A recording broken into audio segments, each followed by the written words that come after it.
जय कुंज बिहारी जय राधा माधव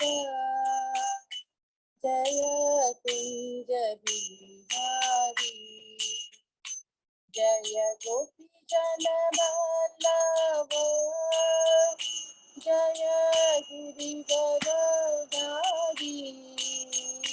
जय गिरिवरधारी जय यशोदानंदन व्रज जन नंदन यशोदानंदन व्रज जन रंजन यमुना तीरा वनचारी जय राधा माधव जय कुंज बिहारी हरे कृष्णा कृष्णा कृष्णा हरे हरे हरे राम राम राम हरे हरे हरे कृष्णा कृष्णा कृष्णा हरे हरे हरे राम राम राम हरे हरे हरे कृष्णा कृष्णा कृष्णा हरे हरे हरे राम राम राम हरे हरे गोविंद बोलो हरि गोपाल बोलो राधा रमन हरि गोविंद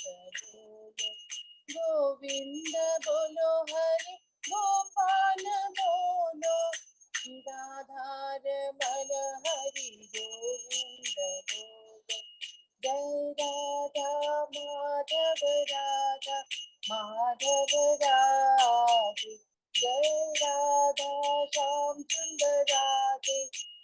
सुंदर राधे जय राधे मदन मोहन राधे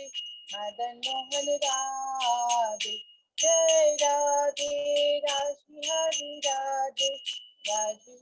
राधे जय राधे गोविंद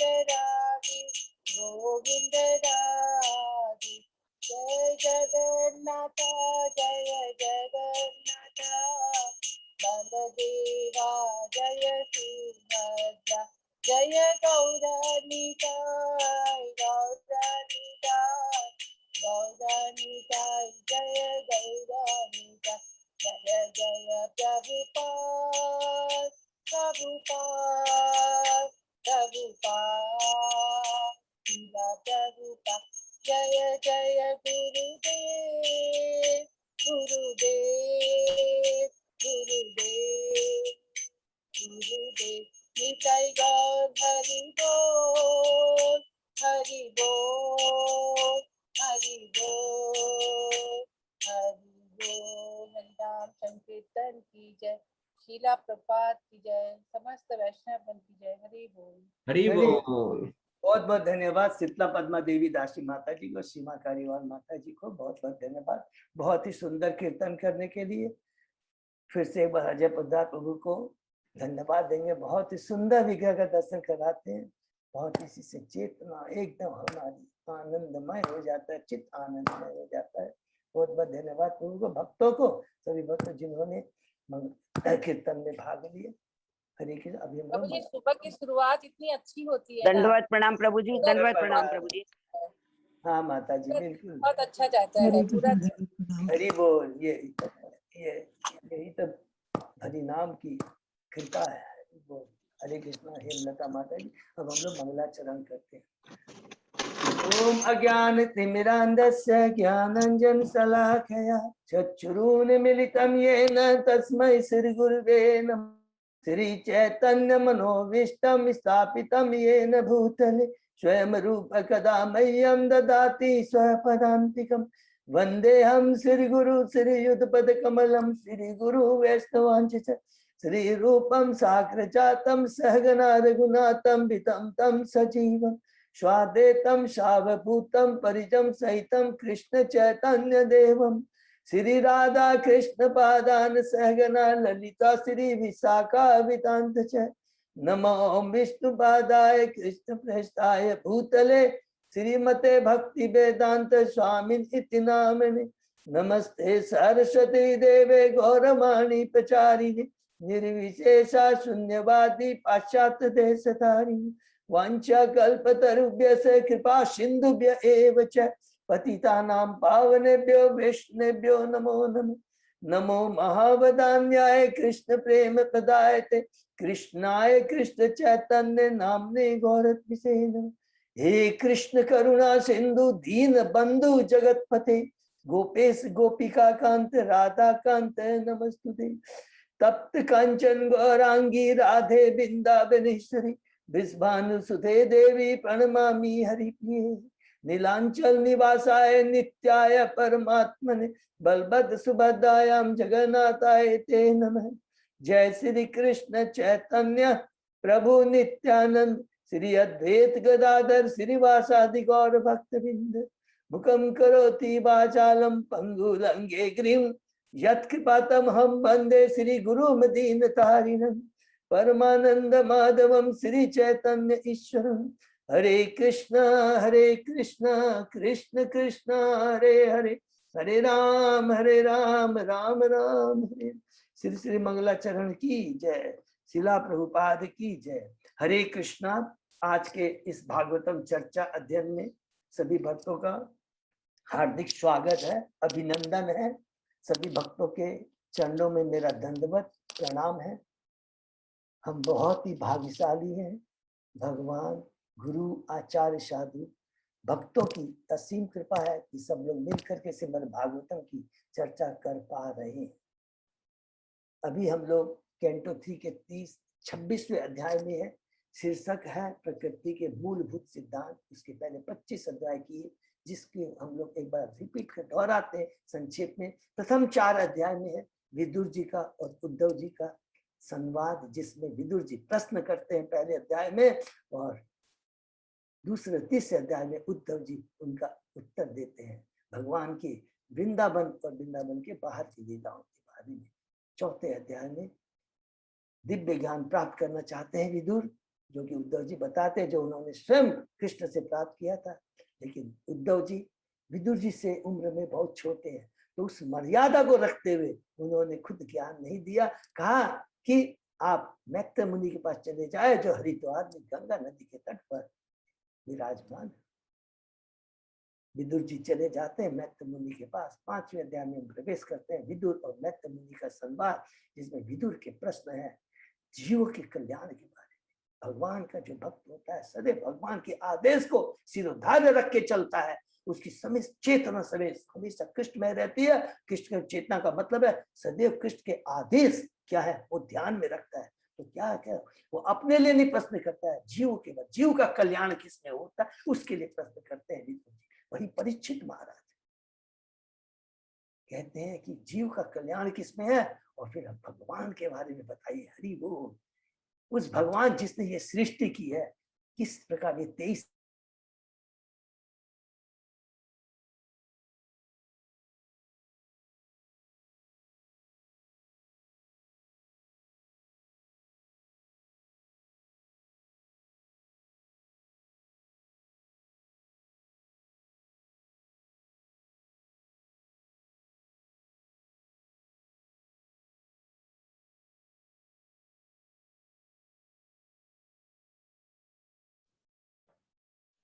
तो सेकेंडरी सृष्टि के बारे में, इसके प्राइमरी सृष्टि ओरिजिनल। अरे जल कहता है, जल का ये, अरे जल कैसे बना? हाइड्रोजन और ऑक्सीजन। हाइड्रोजन और ऑक्सीजन किसने दिए? साइंटिस्ट कहता है H2 H2 ऑक्सीजन और हाइड्रोजन मिलकर पानी बना दी। अरे मूर्ख, और ये हाइड्रोजन किसने दिया, ऑक्सीजन किसने दिया, उसकी पहले बात करते। तूने तो खाली असेंबलिंग का काम किया, वो भगवान ने दिया। तो ब्रह्मा जी को ये याद है, मैं खाली असेंबलिंग का काम, प्लेसमेंट का काम कर रहा हूँ, वो भी भगवान के इंस्ट्रक्शन है, और भगवान से बुद्धि प्राप्त करके ज्ञान प्राप्त करके सारा कार्य कर रहा हूँ।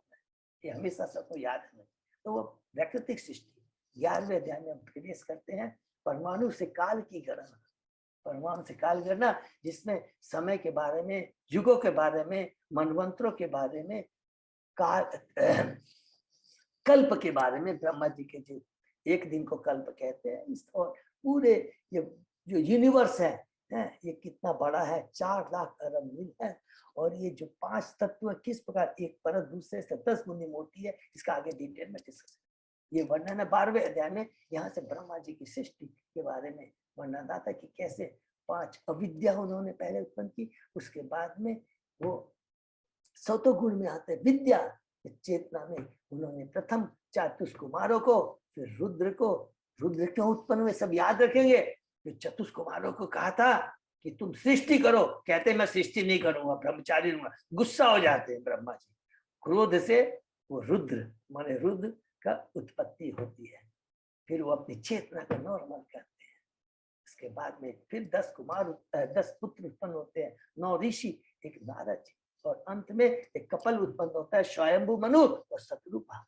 13वें अध्याय में हम प्रवेश करते हैं बराह भगवान के अवतार, जिसमें हमने पढ़ा किस प्रकार बराह भगवान श्वेत वराह के रूप में पृथ्वी का उद्धार करते हैं। जब स्वयंभू मनु कहते हैं हे पिता आपने कहा सृष्टि करो, अरे सृष्टि तो कर दूंगा लेकिन रखूंगा कहाँ उनको, पृथ्वी तो दिखाई नहीं दे रही है।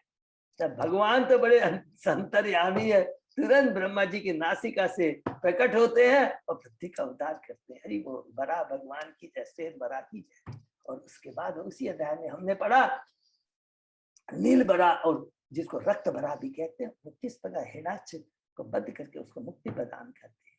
14वें अध्याय में दीति के बारे में यहाँ से पढ़ते हैं कि किस प्रकार दीति स्वयंभू मुनि की जो कश्यप मुनि की पत्नी है, वो असमय घर भोग संभोग करने से कैसे उसके घर में असुर आते हैं और कैसे वो पश्चाताप करती है। और कश्यप मुनि भगवान के भक्त हैं, और जो जानता है कि जीव भौतिक 3 गुणों के प्रभाव आके गलती तो कर ही बैठता है, लेकिन पश्चाताप बहुत बड़ी चीज है। पश्चाताप की अग्नि के सामने सारे हमारे पाप कर नष्ट हो जाते हैं।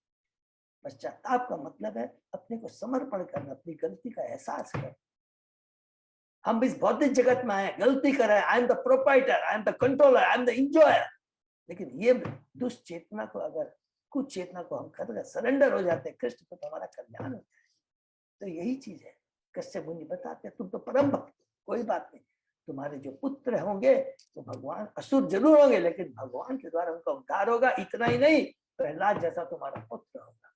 15वें अध्याय में बहुत सुंदर वर्णन है। ब्रह्मा जी शीर्षक है ईश्वर के साम्राज्य का वर्णन, जिसमें ब्रह्मा जी देवताओं जो भयभीत हैं, जैसे ही देवती के गर्भ में 2 असुर आए हैं, पूरा वातावरण भयभीत हो जाता है, देवता भ्रमित हो जाते हैं। बोले याद रखेंगे देवता भी भ्रमित होते हैं, तो याद रखेंगे, बहुत इंपॉर्टेंट, इसको बाद में डिस्कस करेंगे। भ्रमित हो जाते हैं, घबरा जाते हैं, ब्रह्मा जी के पास पहुंचते हैं। ब्रह्मा जी कहते हैं कोई बात नहीं, पूरी लीला सुनाते हैं कैसे चतुष्कुमार भौतिक जगत को पार करते हुए बैकुंठ लोक के छठे द्वार को पार करते हैं, 7वें द्वार में पहुंचते हैं। द्वारपाल उनको मिलते हैं, उनको भगवान के धाम में माने 7वें द्वार के अंदर जाने, प्रवेश करने से रोकते हैं। क्रोधित वो हो जाते हैं, उनका अभिशाप दे देते हैं। तुरंत भगवान दौड़ दौड़ के आते हैं, नंगे पांव लक्ष्मी जी को साथ में लेकर, हरि बोल, अरे अरे अरे अरे मुझसे गलती हो गई, ये उनकी गलती, मेरे जीवों से, मेरे जो आश्रितों से जो गलती है उसको मैं अपनी गलती मानता हूँ। दिखते कितने भगवान की नर्मता है। चतुष्कुमार भगवान के चरण अर्पित तुलसी को ग्रहण करके चेतना में परिवर्तन आ जाता है। निर्विशेषवादी थे, वे भगवान के परम भक्त बन जाते हैं। 16वें अध्याय में हमने बताया कि किस प्रकार भगवान बताते हैं चतुष्कुमारों को। चतुष्कुमार पहले कहते हैं प्रभु आपकी ये जो नम्रता है, ये तो आपकी एक शिक्षा है बद्ध जीवों को कि कभी वैष्णव के प्रति अपराध नहीं होना चाहिए। और फिर भगवान कहते हैं हाँ, ये जो सारी लीला है मेरे द्वारा ही नियोजित 17वें अध्याय से 19वें अध्याय में हमने बहुत सुंदर डिटेल में पढ़ा हिरण्याक्ष किस प्रकार 100 साल बाद दीति माता गर्भ उनको जन्म देती है, और हिरण्याक्ष छोटा भाई है, हिरण्यकशिपु बड़ा भाई है। हिरण्याक्ष किस प्रकार पूरा वातावरण को भयभीत बनाता है, किस प्रकार वरुण देवता उनको भगवान वराह के पास भेजते हैं। 18वें अध्याय में भगवान वराह और हिरण्यक का युद्ध का सुंदर वर्णन है, और 19वें अध्याय में किस प्रकार भगवान ब्रह्मा जी की स्तुति करने पर कि ब्रह्मा जी, अरे ये युद्ध, ये खेला बंद कीजिए, वीर रस का आनंद अब लेना बंद कीजिए, कृपा करके संध्या समय हो रहा बंद कीजिए। और भगवान 19वें अध्याय में बताता है किस प्रकार का बंद करते हैं। 20वें अध्याय में हमने पूरा जो भी अभी तक पढ़ा है कैंटो 3 के अंदर में सर्ग और विसर्ग के बारे में उसका वर्णन है। 21 से लेकर के 24 अध्याय में हमने पढ़ा देहूति और कर्दम मुनि के गृहस्थ जीवन का, दिव्य गृहस्थ जीवन का। दिव्य क्या मतलब, जो कि भगवान से संबंधित है। बहुत सुंदर वर्णन, भगवान को केंद्र में रखकर उन्होंने गृहस्थ जीवन बताया, इसीलिए उसको गृहस्थ जीवन कहा जाता है। नहीं तो उस अगर जो भगवान को केंद्र में नहीं रखते तो गृहस्थ जीवन नहीं, वो गृह मेदी कहलाया जाता है, अर्थात कड़े शब्दों में वो पशु जीवन कहलाता है। बहुत सुंदर है कि किस प्रकार कर्दम मुनि 10,000 वर्षों तक तपस्या करते हैं, भगवान अवतार लेते हैं, कहते हैं तेरी जो इच्छा है एक अच्छी पत्नी की, चिंता मत, ऑलरेडी अरेंजमेंट हो गया है। स्वयंभू मुनि जो स्वयं भगवान के भक्त हैं, राजर्षि हैं, स्वयं अपनी पत्नी शतरूपा और अपनी देहूति पुत्री को लेकर आते हैं। किस प्रकार स्वयंभू मुनि और किस प्रकार कर्दम मुनि ब्राह्मण है, भगवान के मुख हैं, किस प्रकार एक भक्त को दूसरे भक्त का आदर करना चाहिए, स्वयंभू मुनि का आदर करते हैं। 22वें श्लोक में पढ़ते हैं शीर्षक है देहूति और कर्दम मुनि का परिणय, जिसके अंदर में अब स्वयंभू मुनि क्योंकि परम ज्ञानी है, भगवान के भक्त है, हमें सचेतना कृष्ण तुरंत कहते हैं कि हे कर्दम मुनि, आप ये जो कह रहे हैं ये तो आपकी महानता है, आप जो दिव्य ज्ञान देते हैं उस दिव्य ज्ञान में एक बहुत बड़ा शिक्षा भी होता है, इंस्ट्रक्शन होता है। आपने बता दिया कि राजा का क्या कर्तव्य होना चाहिए, आपने उस चीज से मुझको अवगत कराया है। मेरी पुत्री, मैं आपको समर्पण करना चाहता हूँ। कर्दम मुनि एक्सेप्ट करते हैं और राजा खुश होकर करके पूरा लिखा बड़ा सुंदर, पूरा डॉवरी दे करके है, अपने दामाद को सब कुछ दे करके चले जाते हैं। उनके धाम का वर्णन है, उनके राज्य का सुंदर वर्णन। 23वें अध्याय में प्रवेश करते हैं देहूति का शोक, जिसके अंदर में देहूति किस प्रकार अपने पति की पूरी वो करती है, सेवा करती है, भक्ति भाव से सारी भौतिक इच्छाओं को त्याग करके, क्योंकि वो पति के रूप में एक महान गुरु है, भगवान के भक्त है। ये देहूति को ज्ञान है इस बात का। उसके बाद में देहूति और कर्दम मुनि से 9 संतानें, 9 पुत्रियां होती है। किस पर हमने पढ़ा कि किस प्रकार ब्रह्मा जी के आदेश पर वो 9 पुत्रियों को 9 राजर्षियों से ऋषियों से उनका ब्याह होता है।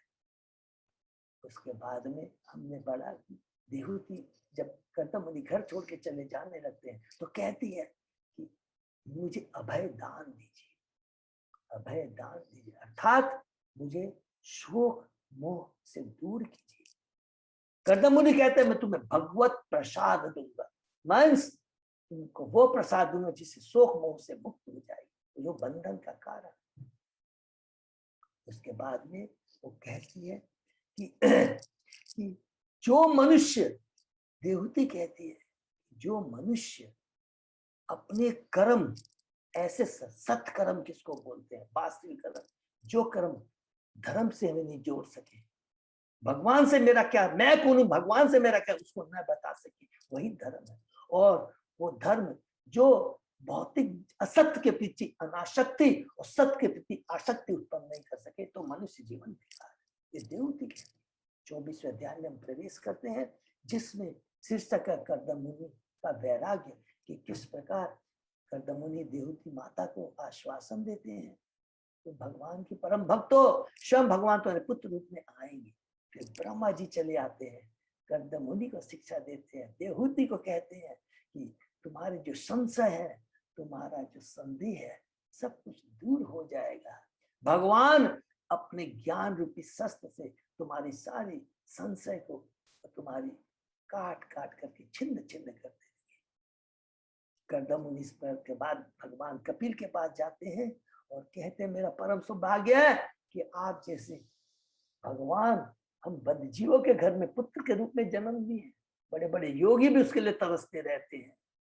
योगी करोड़ों करोड़ वर्ष तक तपस्या करते हैं, भगवान उनके पास फटकते तक नहीं है, और यहाँ भगवान स्वयं पुत्र के रूप में भगवान कहते हैं कपिल मैंने अपना वचन, ये कर्दम मैंने अपना वचन पूरा किया है और अपने ज्ञान से, इस ज्ञान से माता देहूति के सारे संशय को मैं नष्ट कर दिया। और वो घर छोड़ के चले जाते हैं और भगवत धाम की प्राप्ति होती है।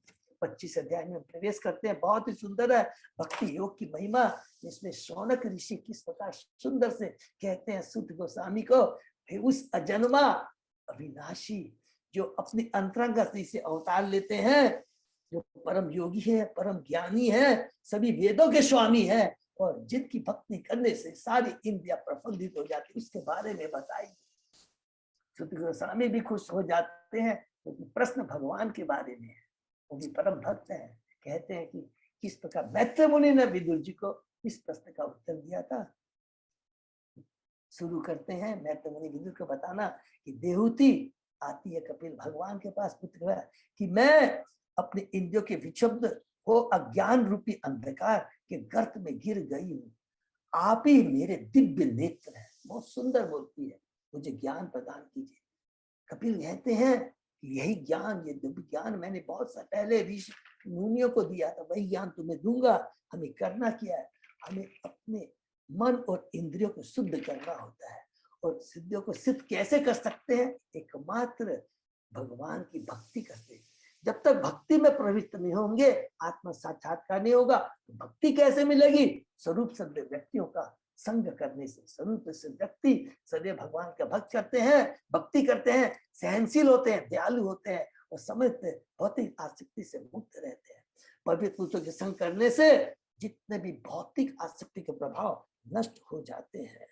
शुद्ध भक्ति संगति से भगवान की लीला सुनने से हृदय और मन प्रफुल्लित हो जाता है। उसके बाद कहते हैं कि इस प्रकार भक्ति करने सारी इंद्रियों के प्रति जो आसक्ति है, इंद्रिय को भोग करने की आसक्ति, उसके प्रति विरक्ति और भगवान की भक्ति, भगवान के चरणों के प्रति आसक्ति उत्पन्न हो जाती है। फिर दूसरा प्रश्न करती है देहूति कि मुझे बताइए भक्ति किस तरह की करनी चाहिए। बहुत सुंदर कहते हैं कि हमें भाव में भक्ति मीन्स जो भक्ति स्वतः अपने चेतना में जहां भी हो स्वतः ही भगवान के प्रति, भगवान के नाम रूप गुण लीलाओं का स्मरण कर, भगवान के रूप गुण लीलाओं का स्मरण करने स्वतः ही आता है। इसको बोलते हैं भाव भक्ति। माने कुछ अपने आप आता है। लेकिन अगर कोई भाव भक्ति नहीं कर सकता तो वेदी भक्ति करो, भगवान के मुख का दर्शन करो। मेरे भक्त होते हैं भगवान के मुख का दर्शन करते रहते हैं और सारी जो ज्ञान ध्यान की जो सारी सब नष्ट, उस जठाग्नि के समान है वो भक्ति। जो सारी जो कुछ भी खाते हैं वो सारा क्या है, पच जाता है। उस प्रकार भगवान की जो भक्ति है, जितने भी भौतिक चीजों के प्रति आसक्ति है वो सब खत्म हो जाती है। भगवान का भक्त मुझ में तदाकार होने का प्रयत्न नहीं करता है। और कहते हैं अंत में कि जो मेरे इस भक्ति को करता है उसे जो फल प्राप्त होता है काल भी उसे नष्ट नहीं करता। अर्थात भगवान की भक्ति से जो मिलता है वो शाश्वत मिलता है, नष्ट नहीं होता है। इसलिए अंत में कहते हैं जो भक्ति तुम करो वो क्या है, तीव्र भक्ति तुम्हें करना चाहिए। ये कह करके समाप्त होता है 26वां अध्याय 26वां अध्याय है, जिसका शीर्षक है प्रकृति के मूल सिद्धांत। इसमें भगवान कपिल आगे अब बताते हैं। 2 प्रश्नों का उत्तर दे दिया। पहला प्रश्न क्या है कि जो मैं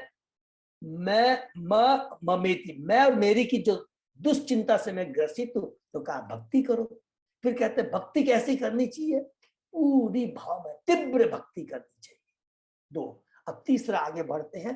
कपिल भगवान कहते हैं देवकी माता को कि मैं तुम्हें परम सत्य की विभिन्न कोटियों के बारे में बताऊंगा। ज्ञान बताऊंगा, आत्मज्ञान। आत्मज्ञान क्या है? जो हमने पढ़ा, रूपा जी कहते हैं जीवन स्वरूप और कृष्ण नित्यता। जिसको ये ज्ञान हो जाए कि मैं भगवान का अंश हूं और अंश का कर्तव्य अंश की सेवा करना, यही ज्ञान है। फिर परमात्मा के बारे में बताते हैं, परमात्मा का कोई आदि नहीं है, वे सर्वत्र दिखाई पड़ते हैं क्योंकि वे स्वयं प्रकाशवान है। फिर कहते हैं भगवान ने जो भौतिक जगत की लीला, भौतिक जगत को बनाया है, ये एक लीला है। 3 गुण वाली इस भौतिक प्रकृति ज्ञान को आच्छादित कर देती है, हमारे ज्ञान को कि जीव स्वरूप और कृष्णता, इसको आच्छादित कर दिया। इस प्रकार बद्धजीव इस जगत को अपना कर्म क्षेत्र मान लेता है। भौतिक चेतना ही बद्धजीव का कारण है। फिर देवती आगे पूछती है,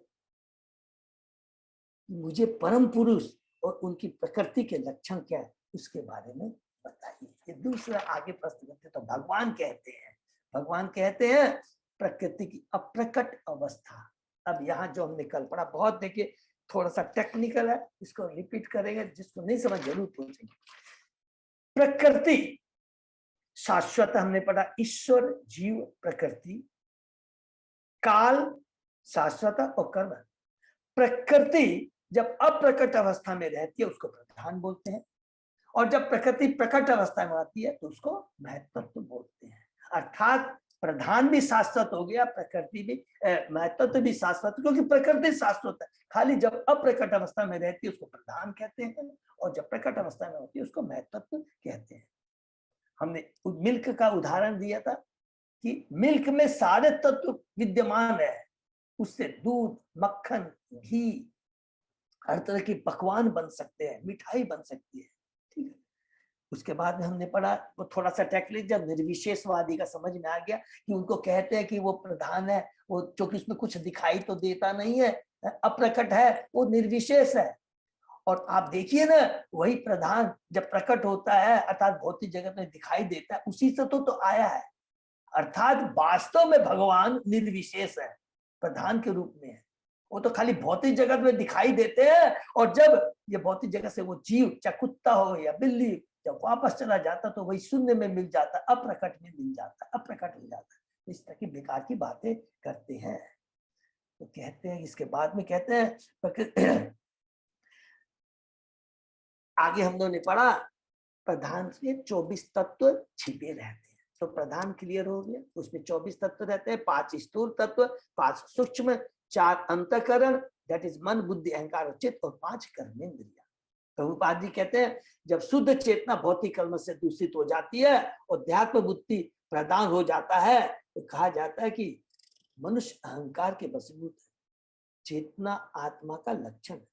भौतिक कर्म से दूषित चेतना ही अहंकार कहलाती है। जब हमारी चेतना दूषित हो जाती है तो वो अहंकार कहलाती है। उसके बाद में हमने पढ़ा इन ऊपर के 24 तत्वों के मिलाने वाला तत्व कौन है?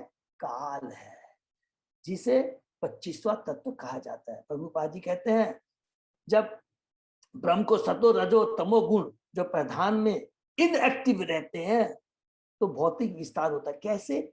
जब काल, जब प्रधान अप्रकट अवस्था में जब प्रकृति रहती है तो सत्वगुण रजोगुण इनएक्टिव रहते हैं, लेकिन जैसे ही काल उसको एक्टिवेट करता है तो इसका मतलब वो वही चीज क्या होती है? प्रकट हो जाती है। और इस काल को अब इंक्लूड कर लेते हैं एज ए 25वां तत्व।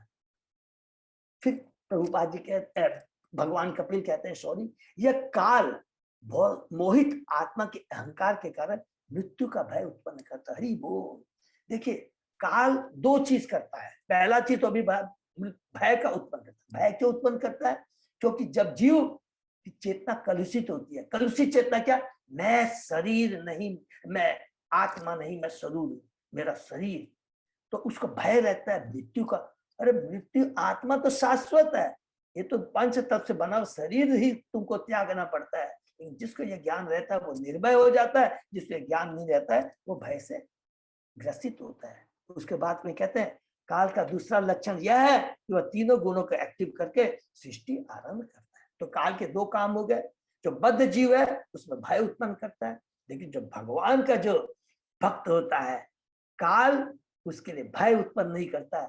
काल उसके लिए क्या लाता है? मैसेज लाता है कि भगवान की इच्छा क्या है शुद्ध भक्तों के लिए। तो जीव पूरी चेतना में रहता है कि जो कुछ भी मेरे पास हुआ है, आया है, ये काल नहीं है, ये तो भगवान की इच्छा है। और उस भगवान की इच्छा को मान करके निर्भय होकर करके वो कर्म करता है। ये हमेशा याद है, जब भक्तों पर कोई कष्ट आता है तो घबराना नहीं है, ये भगवान की इच्छा। इसके अंदर में बहुत जरूर कुछ ना कुछ भगवान हमारा अच्छा करेंगे, क्योंकि कहा हमने कि भगवान, जो भक्त होता है भगवान के संरक्षण में रहता है, शेल्टर में रहता है, भगवान स्वयं कहते हैं। तो जो भगवान के शेल्टर में रह सकता है उसका बुरा कैसे हो सकता है, ये हमेशा याद रखना चाहिए। उसके बाद में हमने पढ़ा काल क्या है? 3 गुणों को प्रभाव डाल कर करके इस सृष्टि को, अर्थात महत्व, सृष्टि को प्रकट करता है, जिसको हमने कहा महत्व करते हैं। ठीक है, प्रभुपाद कहते हैं जब भगवान की दृष्टि से काल से यह प्रकृति विक्षुब्ध होती है तो यह नाना प्रकार से अपने को प्रकट करती है। इस विक्षुब्ध अवस्था में पहले यह प्रकृति उदासीन अर्थात अप्रकट अवस्था में रहती है, उसमें तीनों गुणों का प्रभाव कोई अंतःक्रिया नहीं होती है। अतः भगवान रूपी काल ही वास्तविक चालक है। ये अंत में प्रभुपाद जी बहुत इंपॉर्टेंट बात बोली।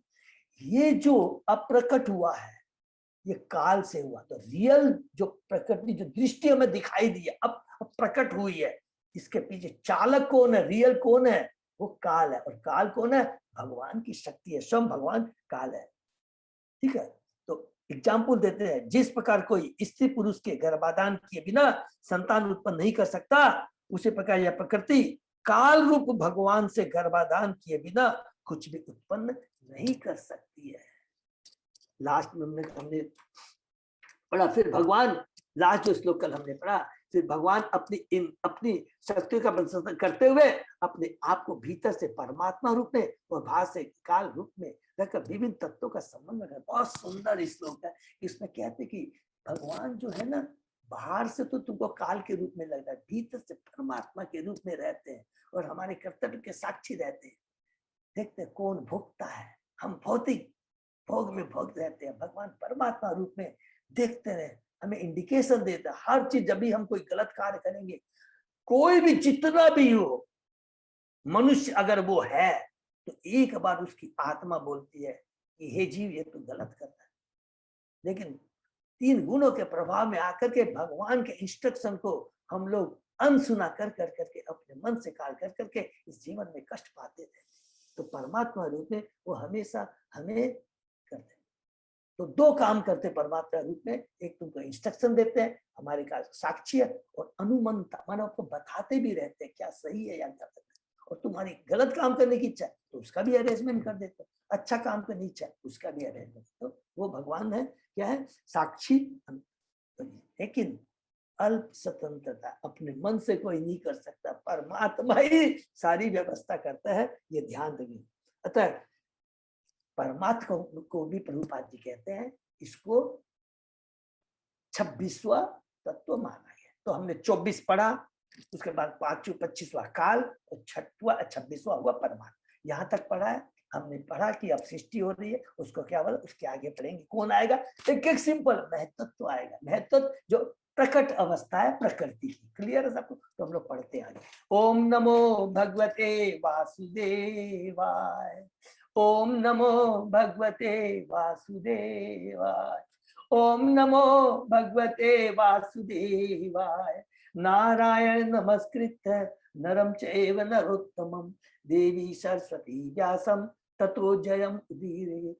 नष्टप्रायेषु अभद्रेषु नित्यं भागवत सेवया भगवती उत्तम श्लोके भक्ति भवति नैष्टिकी। आराधयो भगवान ब्रजेश तनय ततधाम वृंदावनम रमया काचित् उपासना व्रजवधू वर्गेण्य कल्पिता। श्रीमद् भागवतम प्रमाणम अमलम प्रेमापुमर्थो महान श्री चैतन्य महाप्रभो मतम इदम तत् आदरो न पर। हरे कृष्ण कृष्ण कृष्ण हरे हरे, हरे राम राम राम हरे हरे। कैंटो 3 अध्याय 26 श्लोक नंबर 19। अजय प्रभु यही है? हाँ प्रभु जी 19। ओके, हम लोग करते हैं। देवाच्छुभित धर्मिण्याम स्वश्याम योनो परपुमान आदत वीर्यम शासुत महत्तत्वम हिरण्ययम। जब भगवान अपनी अंतरंगा शक्ति प्रकृति में व्याप्त होते हैं तो प्रकृति समग्र विराट बुद्धि को उत्पन्न करती है, जिसे हिरणमय करते हैं। जब वह घटित होता है, जब यह तब घटित होता है जब प्रकृति बद्ध जीवों के गंतव्य द्वारा क्षुब्ध की जाती है। तो अब ये जो महत्व प्रकट जो हो जाता है, इसको हम लोग क्या बोलते हैं, ये पूरा येलो गोल्डन कलर का होता है। हिरण्मय मीन्स गोल्डन, गोल्डन कलर का ये उत्पन्न करती है। तात्पर्य पढ़ते हैं। भगवद गीता में प्रकृति के गर्भाधान का वर्णन प्रकृति का मुख्य कारक महत्व या समस्त विविधताओं का मूल स्रोत है। माने महत्व माने जो प्रकट हो गया, एक ही चीज याद रखें, प्रकृति का यह अंश जो प्रधान तथा ब्रह्म के उसमें सिर्फ भगवान द्वारा वीर स्थापित, वीर माने जीव को स्थापित करता है, वीर मीन्स जीव को स्थापित करता है, गर्भाधान किया जाता है, जिससे नाना प्रकार के जीव उत्पन्न होते हैं। नाना प्रकार के जीव उत्पन्न होते हैं, सबको याद है ना। कर्म और स्वभाव के अनुसार से जीव आत्मा एक है, विभिन्न प्रकार के शरीर को लेकर उत्पन्न होते हैं अपने कर्म और स्वभाव को लेकर, जिससे नाना प्रकार उत्पन्न होते हैं। इस प्रसंग में प्रकृति को बड़ा कहा क्योंकि ये आध्यात्मिक प्रकृति का विकसित परिगुण। हरि बोल। ये जो भौतिक जगत है, जो अप्रकट है, ये आध्यात्मिक जगत का हमने पढ़ा है क्या है, ये प्रतिबिंब है, रिफ्लेक्शन। वो शाश्वत है और ये टेम्परेरी है। ये जो दृश्य जगत है ये टेम्परेरी है, और वो शाश्वत जगत जो परमानेंट है उसका ये ओनली रिफ्लेक्शन है। विष्णु पुराण में वर्णित है कि जीवात्मा आध्यात्मिक प्रकृति से संबंधित होती है। भगवान की आध्यात्मिक प्रकृति समझ गया, भगवान का धाम, भगवान की शक्ति आध्यात्मिक है, और यद्यपि कि जीवात्मा तथातः शक्ति कहलाते हैं, किंतु साथ ही वे आध्यात्मिक होती है। जीव सबको मालूम है आध्यात्मिक है, ममें सच्चिदानंद है, भगवान का अंश है, तो भौतिक कैसे हो सकता है, शाश्वत है, सत्य चित्त और आनंद से पूर्ण होती है। यदि जीवात्मा आध्यात्मिक न होती तो परमेश्वर द्वारा गर्भाधान लागू न होता। जो आध्यात्मिक नहीं है उसमें परमेश्वर अपना वीर स्थापित नहीं करते, किंतु यहाँ उल्लेख है कि वे प्रकृति में वीर स्थापित करते हैं। अभी हमने बार बार पढ़ा, पुरुष एक ही है, कृष्ण, बाकी सब प्रकृति है। शक्ति है, शक्ति स्त्रीलिंग होता है, शक्तिमान पुल्लिंग होता है, पुरुष केवल कृष्ण है। वो प्रकृति में गर्भाधान करते हैं। माता, जो हमने बहुत बार बार डिटेल में पढ़ा है, एकदम क्लियर होना चाहिए। गर्भाधान के बाद प्रकृति समस्त प्रकार जीवों को उत्पन्न करती है, जिसमें बड़े सजीव प्राणी ब्रह्मा जी से लेकर एक लघु चींटी तक विभिन्न प्रकार के जीव होते हैं। हरि बोल। इस भौतिक जगत में हमने पढ़ा है, जब ये विराट रूप होता है, गर्भोदक्षाय विष्णु उसमें घुस कर करके 14 भुवन बनते हैं, और 14 भुवन के अंदर में चींटी से लेकर के हाथी तक, पाताल से लेकर के सप्तलोक तक, मतलब ब्रह्मलोक तक जीव है। अलग अलग कर्म स्वभाव से उनका शरीर होता है। भगवद गीता में 14 अध्याय के प्रकृति को इस सर्वयंती कौन से है, हम बीज प्रजापता सब योनि कहा गया। इसका त्याग के समस्त योनियों, देवता, मनुष्य, पशु, पक्षी तथा हिंस जीव जो भी प्रकट है कि माता की प्रकृति है, और भगवान वीरदाता पिता है। सामान्य अनुभव यह है कि पिता ही संतान को जीवन देता है, किंतु माता तो उसे शरीर देती है। हरि बोल। एकदम। तो ये भौतिक जगत, तो भगवान तो गर्भाधान करते हैं, वास्तविक जीव को इम्प्रेग्नेट कौन करते हैं, भगवान करते हैं। और जब जीव यहाँ आ जाता है तो उनको शरीर चाहिए ना, तो ये माता प्रकृति प्रदान करती है शरीर, ठीक है। और हम पढ़ेंगे, बहुत एकदम साइंटिफिक है, और प्रकृति से कैसे 24 एलिमेंट जो आए हैं प्रकृति में आते हैं ना, है? वो सब पढ़ेंगे। उन्हीं से शरीर, पृथ्वी, अग्नि, जल, वायु, आकाश, हमने पढ़ा है। ये शरीर 5 तत्वों से बना है, ग्रॉस एलिमेंट से, और 3 सूक्ष्म मन, बुद्धि, अहंकार से बना है। ये शरीर वो प्रकृति देती है। यद्यपि जीवन का वीर दाता पिता है, किंतु शरीर तो माता के गर्भ में बढ़ता है। उसी प्रकार आध्यात्मिक जीवात्मा प्रकृति घर में स्थापित की जाती है, किंतु शरीर प्रकृति द्वारा प्रदत्त होता है जो भौतिक है, और यह विभिन्न योनियों रूप धारण करता है अपने कर्म और स्वभाव के अनुसार। यहाँ पर इस सिद्धांत को समर्थन नहीं मिलता कि जीवन के लक्षण 24 तत्वों की अंतःक्रिया से प्रकट होते हैं। बड़ी सुंदर है। तो ये जो मूर्ख लोगों कहते हैं ना, केमिकल रिएक्शन से जीव उत्पन्न होता है, ये होता है, ये होता है, नहीं। ये जो 24 एलिमेंट है ना, ये तो भौतिक है, लेकिन जीव आध्यात्मिक है। तो भौतिक से आध्यात्मिक चीज कभी उत्पन्न हो सकती है? मूर्खता है। ये ज्ञान केवल मूर्ख साइंटिस्टों को, वैज्ञानिकों को ये भागवतम ही दे सकता है। जीवनी शक्ति सीधा भगवान से मिलती है और पूर्णतः आध्यात्मिक होती है। अतः कोई भौतिक वैज्ञानिक प्रगति जीवन उत्पन्न नहीं कर सकता। जितने बड़े कहते हैं कि कई बार तो हमने पढ़ा है कि साइंटिस्ट कहते हैं हम बहुत जल्दी जीव को भी उत्पन्न कर देंगे, ये मूर्खता है। जीवनी शक्ति आध्यात्मिक जगत वैकुंठ से आती है, भौतिक तत्व के अंतर्गत इसका कोई सरोकार नहीं होता है। नेक्स्ट, विश्वम आत्मगतम व्यंजम कुतष्टो जगत अंकुर स्वचेत स्वतेजसा अपिवत तीव्रम आत्म प्रवस्वापनम तमः। इस प्रकार तेजस्वी महतत्व जिसके भीतर सारे ब्रह्मांड समाये है, जो समस्त दृश्य जगत का मूल है और जो प्रलय के समय नष्ट नहीं होता, अपनी विविधता प्रकट करके उस अंधकार को निगल जाता है जिसने प्रलय के समय तेज को ढक लिया था। अरे वो अब प्रकट हो रहा है। इट इज जस्ट लाइक सूर्य के समान है। इस सूर्य जब प्रकट होता है अंधकार को ग्रसित कर देता है, और जब अस्त होता है अर्थात जब महत्व तो पुनः प्रधान में जब कन्वर्ट होता है, माने अस्त होता है, तो वो पूरा माने इसको कहते हैं सनसेट, सनराइज एंड सनसेट। ठीक है, उससे पढ़ेंगे तो क्लियर समझ में आ जाएगा। अभी प्रकट हुआ है, ठीक है। चूंकि परमेश्वर सर्वव्यापी समस्त वरदायक तथा ज्ञान से पूर्ण है, अतः उनकी विभिन्न शक्तियां सुप्तावस्था में भी सदैव विद्यमान रहती है। अतः वह महत्व की उत्पत्ति की गई तो इसे अहंकार उत्पन्न हुआ और इसने दृश्य जगत में व्याप्त प्रलयकालीन अंधकार को निगल गया। इस विचार की ओर भी व्याख्या की जा सकती है। रात्रि में मनुष्य रात्रि के अंधकार से आवृत होकर निष्क्रिय रहता है, किंतु जब प्रातःकाल उसे जगाया जाता है तो रात्रि का आवरण या सुप्तावस्था की दृष्टि विलुप्त हो जाती है। इसी प्रकार जब प्रलयकालीन रात्रि के बाद महत्व प्रकट होता है तो तेज प्रकट होता है, जिससे इस जगत की विविधता दृष्टिगोचर होती है। मान रात में सारी चीजें अंधकार में सुप्त अवस्था में हो जाती है, और जब सुबह होता है तो एक्टिव हो जाती है। सूर्य जब उगता है तो पूरा अंधकार खत्म हो जाता है, सूर्य जब अस्त होता है तो अंधकार हो जाता है। ये सिंपल यही चीज है, यही महत्व अभी प्रकट हुआ है। यत तत् सत्व गुणम स्वच्छम शांतम भगवत पदम यत आहु वासुदेव आख्यम चित्तम तत्महत आत्मकम। ये बहुत इंपॉर्टेंट है। सतोगुण जो भगवान के ज्ञान की स्वच्छ शांत अवस्था है, और जो सामान्यतः वासुदेव या चेतना कहलाता है, महत्व में प्रकट होता है। हरि बोल। देखिए अभी हमने पढ़ा, याद करेंगे तो एकदम बहुत सुंदर है। प्रधान, प्रधान से महत्व, और महत्व से बाद हमने पढ़ा था मिथ्या अहंकार। तो अभी अहंकार नहीं आया। मिथ्या अहंकार होने से ही जीव की चेतना भ्रमित होती है। हमने पढ़ा ना मिथ्या अहंकार, अभी पढ़ेंगे डिटेल में भी। मिथ्या अहंकार जब सतोगुण में होता है, मिथ्या अहंकार रजोगुण में होता है, मिथ्या अहंकार तमोगुण। तो मिथ्या अहंकार ही माया का पर्दा है जिसमें जीव अपनी चेतना को खो देता है।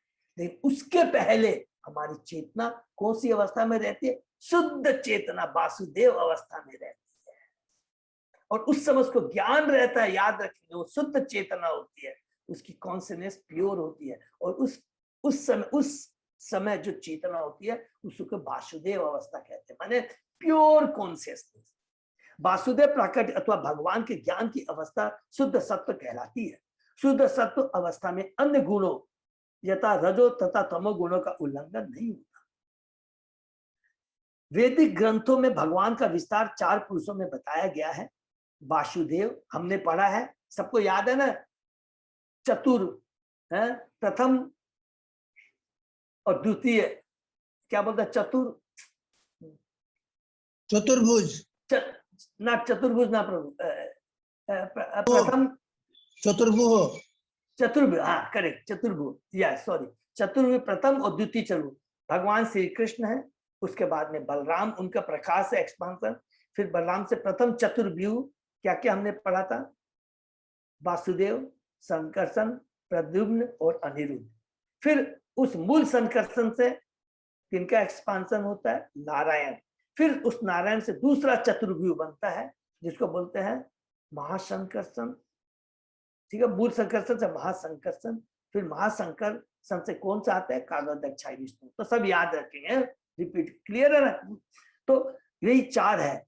वासुदेव प्रकट अवस्था भगवान के ज्ञान की अवस्था शुद्ध अवस्था कहलाती है।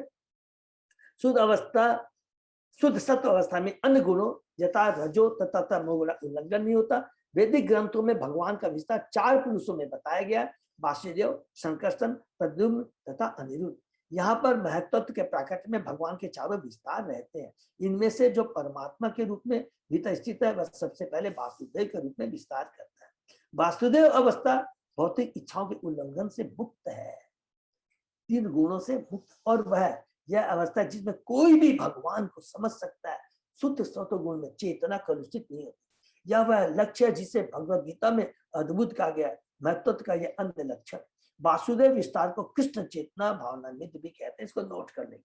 वासुदेव अवस्था में चेतना प्योर रहती है, उसको मालूम रहता है कि मैं कृष्ण का दास, माने वो कृष्ण कॉन्सर्वेस में रहता है, क्योंकि इसे काम तथा अज्ञान छू तक नहीं सकते। ज्ञान की यह शुद्ध अवस्था भगवान को समझने में सहायक होती है। भगवद गीता में वासुदेव अवस्था को क्षेत्र के भी कहा गया है, जो कर्म क्षेत्र के ज्ञाता तथा परम ज्ञाता को बताने वाला है। जीव को क्षेत्र क्षेत्र का हमने गीता के मोस्टली 13वें अध्याय में है ना, सबको मालूम है, सबने अच्छे से पढ़ा होगा। जीव को विशिष्ट प्रकार का शरीर धारण करता है, उसे वह जानता है, किंतु परम ज्ञाता वासुदेव न केवल विशेष प्रकार के शरीर को ही अपितु विभिन्न प्रकार के शरीर के कर्म क्षेत्र को भी जानता है।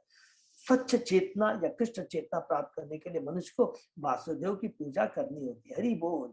जब हमारी चेतना कलुषित हो जाती है, भ्रमित होती है, तो हमको किसकी पूजा करनी चाहिए? वासुदेव की पूजा चाहिए।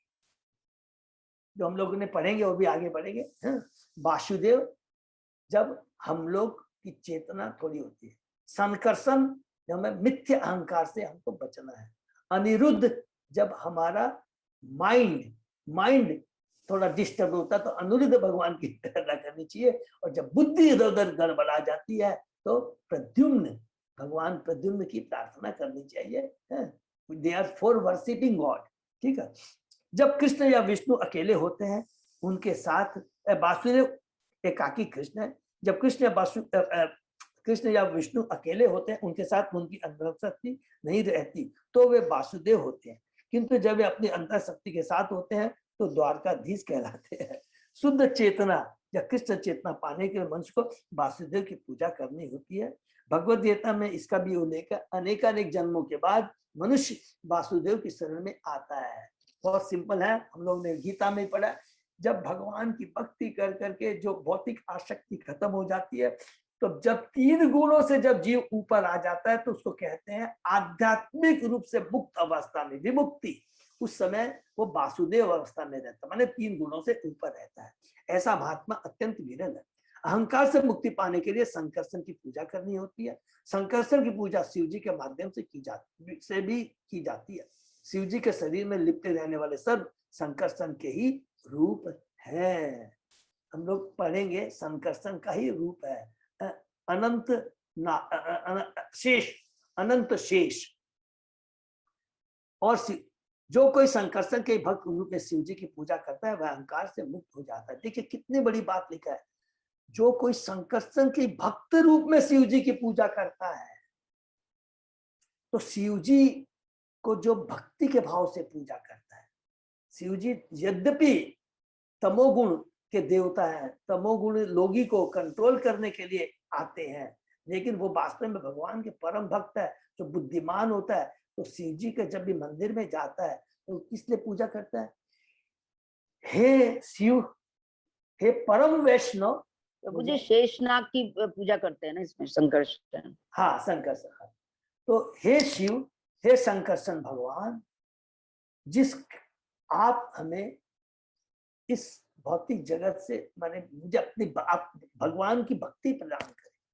शिव भगवान बहुत खुश होते हैं। क्या करते हैं? सीधा कृष्ण के पास भेज देते हैं। और जो तमोगुणी होता है, जिसको गांजा चाहिए, नशा चाहिए, तो भगवान उसका चोटा पकड़ के बैठा लेते हैं। चल बैठ मेरे संग, तू भी गांजा पी, जिससे कि तू भक्त को डिस्टर्ब नहीं करे, मेरे भक्त को डिस्टर्ब नहीं करे। ये बड़ा तत्व ज्ञान है। ऐसा भागवतम बताता है। यदि कोई मानसिक विक्षोभों से मुक्ति चाहता है तो उसे अनिरुद्ध की पूजा करनी चाहिए। ठीक है, मानसिक माने माइंड।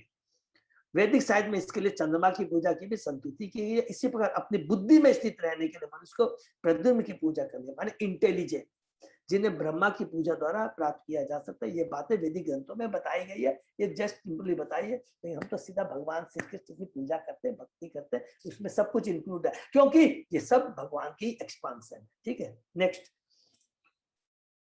स्वच्छतम अविकारित्वम शांत्वम इति चेतस वृत्ति विलक्षणम प्रोक्तम यथा अपाम प्रकृति अवस्था। प्रकृतिम परा, महतत्व के प्रकट होने के बाद ये वृत्तियां एक साथ उदय होती है। जिस प्रकार जल पृथ्वी के संसर्ग में आने से पूर्व अपनी स्वाभाविक अवस्था में स्वच्छ, मीठा तथा शांत, उसी तरह विशुद्ध चेतना के विशिष्ट लक्षण शांत, स्वच्छता तथा अविकारित्व। माने महत्त्व जब तक मिथ्या अहंकार से नहीं उत्पन्न होता, उसके पहले ये बताया गया महत्त्व की सिचुएशन क्या है, प्योर होता है, चेतना प्योर होती है, स्वच्छ होती है एकदम। प्रारंभ में शुद्ध चेतना या कृष्ण की चेतना की अवस्था रहती है प्रारंभ में, जब तक महत्त्व से अहंकार उत्पन्न नहीं होता। मेरे ख्याल से सबको क्लियर हो गया होगा है? सृष्टि के तुरंत बाद चेतना कलुषित नहीं होती, इसको अंडरलाइन कर ले। सृष्टि के तुरंत बाद चेतना कलुषित नहीं होती है जब तक वो अहंकार से नहीं जुड़ता है। किंतु मनुष्य भौतिक रूप से जितना कर्मठ होता जाता है, उसकी चेतना उतनी मलिन होती जाती है। शुद्ध चेतना होने पर भगवान की किंचित झलक भी दिख जाती है। जिस प्रकार स्वच्छ, शांत, अशुद्धियों से रहित जल में हर वस्तु साफ साफ दिखती है, हरि बोल, उस समय जो शुद्ध चेतना होती है स्वच्छ जल के समान होती है। जल में हम कुछ भी देख सकते हैं, लेकिन बाद में जैसे जल कंटेमिनेट हो जाता है तो कुछ दिखाई नहीं देता। तो उस समय महत्त्व जब रहता है वो सत्व गुण में रहता है, और उस समय चेतना क्या होती है, वासुदेव अवस्था होती है, और जीव उस समय प्योर कॉन्शियसनेस में रहता है। क्या प्योर कॉन्शियसनेस क्या है? जीव स्वरूप हो कृष्ण नित्य दास।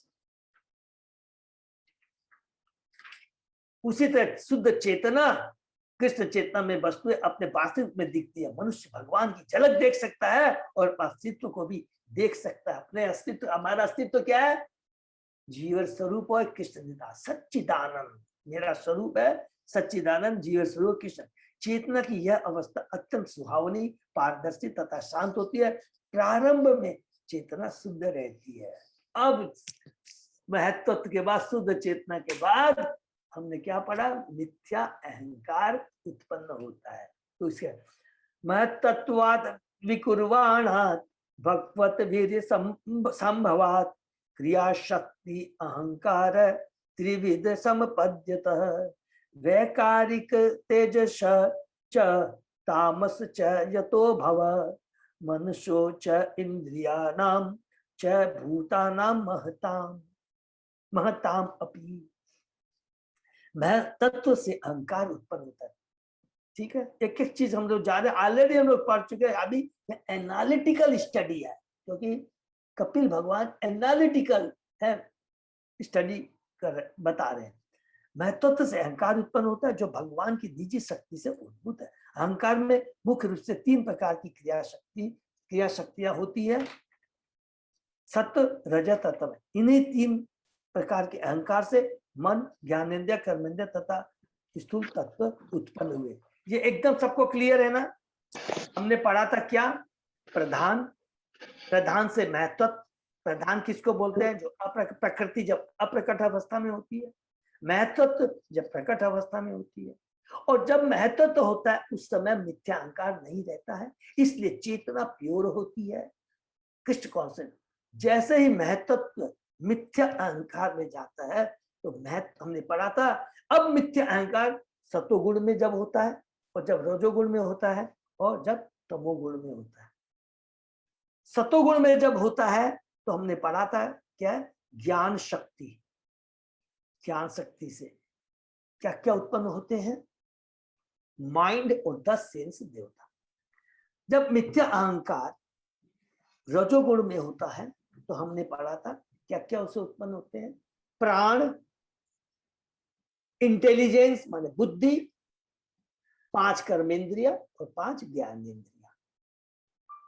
जब मिथ्या अहंकार तमोगुण में होता है तब उस समय क्या होता है? द्रव्य शक्ति जो होती है, उसमें हमने क्या पढ़ा था, क्या क्या उत्पन्न होते हैं, जिसको तामस अहंकार, उससे 5 माने पृथ्वी, अग्नि, जल, वायु, आकाश, 5 स्थूल तत्व, और उसके बाद में हमने पढ़ा था तन मात्रा अर्थात शब्द, स्पर्श, रूप, रस, गंध। ये सबको क्लियर है ना? अगर किसी को नहीं कंफ्यूजन है तो ये हम लोग शुरू में रिपीट कर ले, उसके बाद में श्लोक में जाएंगे। तो किसी को भी यदि कंफ्यूजन, बहुत इंपॉर्टेंट है ये, एक एक चीज है, एक एक चीज इसको हम लोग समझ लेंगे कि जब ये है आदि देवी, आदि भौतिक और आध्यात्मिक, है ये डिटेल में और थोड़ा आगे पढ़ते हैं। तो इस श्लोक में आगे चले। अजय प्रभु, ये थोड़ा सा अच्छे से समझने से होगा तो अच्छा रहेगा। ऐसा बोले प्रभु जी, कल करते अच्छा हैं। एक बार पढ़ लेते, ये कल पढ़ कर लेते हैं, ये पढ़ लेते हैं, इससे हो जाएगा 2-3 मिनट ये में। पढ़ लेते हैं, फिर इसको हम लोग रिपीट करेंगे, इसको हाँ। एक्सप्लेन कल कर, ठीक है?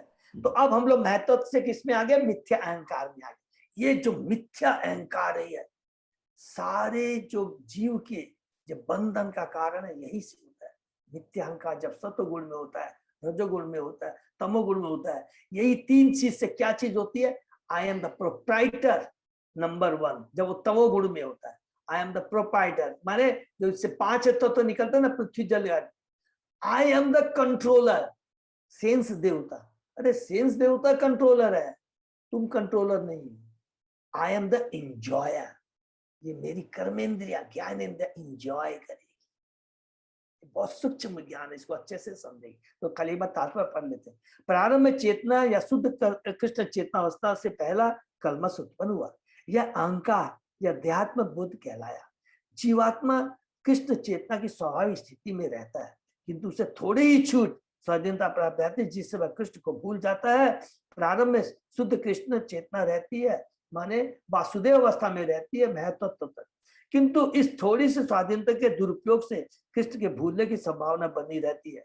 वास्तविक जीवन में ऐसा दिखलाई पड़ता है।